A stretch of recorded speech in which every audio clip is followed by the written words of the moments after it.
If you just sit on your butt and you don't move, you will not get the same result. The study actually showed they followed me for 3 years in seminars, and they learned a lot of things. They put this device on me, a $60,000 device, and it measures heart rate variability. They'd come and take my blood, find out my saliva, figure out my hormonal changes. And they've done this with guys like the Tom Brady's of the world, great athletes, great teams that come from behind, like the Tampa Bay Lightning. It's won several times. And they've discovered there's a biochemical shift that makes people have this incredible lasting result. And what it is if you see Tom Brady and he was down by 10 points in the fourth quarter of a Super Bowl and somehow he comes back to win, how? His testosterone surges. Now, testosterone gives you drive and focus.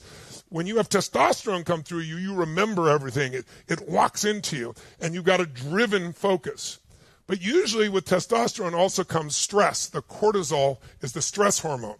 But in Tom Brady and people like the Tampa Bay Lightning, they found that they have this surge of testosterone, which makes them focus, but their cortisol drops off the cliff, so there's no stress. And so it doesn't guarantee they're going to win it, but it maximizes their possibilities. Every time I go on stage, I do this. They measure me over and over again. They measured my audiences then. Then when we went digital, we had people being able to attend from my studio, where we can see everybody all at the one time, not here in the basement. I got a $20 million studio we built. It's amazing. So you can see every freckle. You can see every person. You know exactly what's going on. They went and measured people in 15 different countries, and everybody does the exact same thing over time as we go through it. Usually by the second hour or third hour, by the fifth hour, everybody is in this physiological state. And the state change, the energy change makes everything else possible. Otherwise, it's all just intellectual stuff, and we're not looking for that. Now, I want to make sure that you didn't just come here and learn stuff. How many want to create a breakthrough in your life, some form of a breakthrough while you're here the next 3 days, right? Okay, so I want you to do this. Put in the chat box, what is a breakthrough? How would you define a breakthrough? I'm curious. Jot it real fast. What's a breakthrough to you? All right? Put it in there real quick. There you go. Good. So I'm seeing some good examples now. So I'm seeing people saying, okay, a breakthrough, it's a big change. It's a change in focus. It's a change in my behavior. It's where everything changes. Yes. So there's all these different definitions. Now they're going by so fast, I can't see you all. Thank you. Paradigm change, a paradigm shift, a big shift, depart from the past, an energy shift, a transformation. Those are all great definitions. Let me give you my definition of a breakthrough. I think a breakthrough is a moment in time. How many of you can think of something you struggled with for years? It might have been a problem in a relationship. It might have been your body. It might have been smoking. It might have been, something in your work. You struggled and you said you were going to change and you didn't change it, and you were mad at yourself maybe, or frustrated with yourself, and you tried again and didn't do it until one day, finally, something inside you clicked and you said not another day, not another hour, and you changed it. Who's had a breakthrough like this in your life at some point? Make some noise. Nice, Terry there, I see. I used to be so tired, now I wake up super strong every morning. I'm now a fitness master. I drank forever, and I've lost 50 pounds and stopped drinking and smoking. I quit smoking 7 years now. Great job. So all those are great examples of breakthroughs. So a breakthrough, let's redefine it again.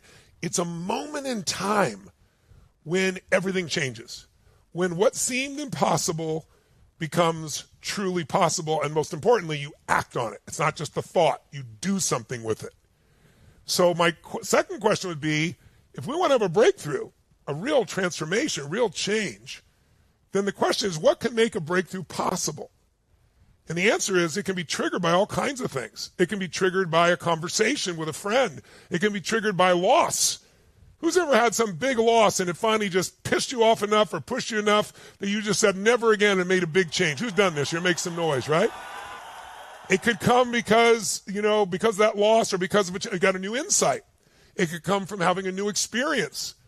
I can think of some times in my life where I didn't even think was possible, and then I got around people who are living life so much better than I was, and I saw what was possible, and it triggered me to start to think what's possible, and started me on transformation towards a breakthrough. A new challenge can make you break through because it's so difficult. You have to break through. A new emotion can break you through. It can be pissed off or excited. A new strategy can create a breakthrough. So here's what I want to know. I want to do this real fast. I want you, if you would, jot down answer to these three questions real fast. I want you to say, what's been a breakthrough you've done in your life before? A situation where you struggled for a long time, and then yet somehow you finally broke through. So what was an area you created a breakthrough in? That's the first question. Second question is, what was it about that moment that made you finally triggered you to make the change a must, not a should? Because you may have had lots of times where you said, I really should change this. I really ought to change this. Maybe you even started to. But what was different about that moment? What made you really change in that moment? Was it a new emotion? Was it a new experience? Was it a new example, meeting somebody? Was it something you read? Was it something you did? Was it a move? What was it? Was it an event? And then the third question is, really, what made that change last? What made it possible? Was it a new belief? Like suddenly you began to believe something different than before? Or was it, was it possibly a new emotion? More excitement, more drive, or more pissed off that finally you said no more? Was it a new insight? Did you get a new strategy? You went, okay, I can see how to do this for the first time. I can really get it done. So real fast, and if you want to, you can put it in the chat because I'd love to see it if you want to share it. What's an area you struggled with for years? You created a breakthrough. What in the moment made you, what about that day, that moment pushed you over the edge? And then what made it possible? A change in belief, change in emotions, a new strategy, a new insight. And how is your life better today because of this breakthrough? How's your life totally better? How did it change your life for the better? We'll put a little music on. We'll just take 2 minutes to write as fast as you can. I see Michelle saying it was a new